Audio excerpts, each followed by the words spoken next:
Je voudrais brièvement vous rappeler quelques articles du préambule de la Constitution de 1946.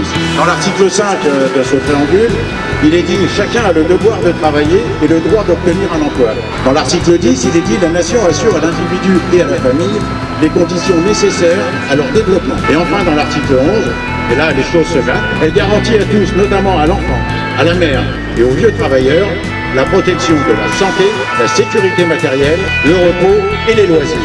Existant, existant, existant, résistant, existant, résistant, existant, résistant, existant. Alors quelles sont vos revendications? Le droit de vivre dignement déjà, et puis l'augmentation de l'assurance chômage, l'arrêt des radiations, et puis un travail quoi, les autres serait pas voilà, un emploi serait bien.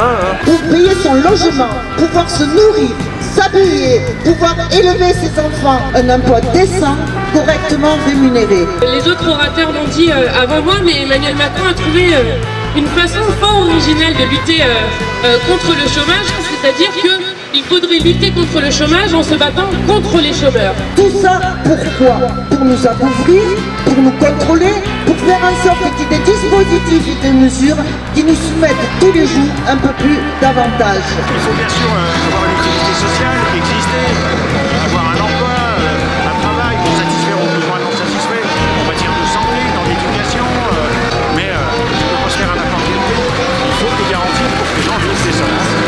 On est en pleine renégociation de l'assurance chômage et la grande nouveauté cette année, c'est que Macron, il dit je veux donner le pouvoir d'achat en supprimant les cotisations sociales. Sauf que c'est une grosse fumisterie parce que les cotisations sociales, c'est du salaire socialisé, du salaire différé.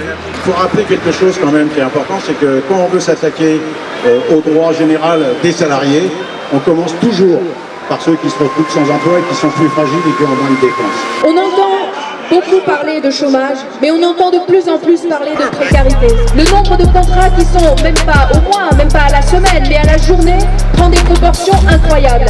Donc on est bien dans une situation d'appauvrissement de tout un pan de la population, avec un seul objectif, d'enrichir les plus riches et de continuer à les enrichir.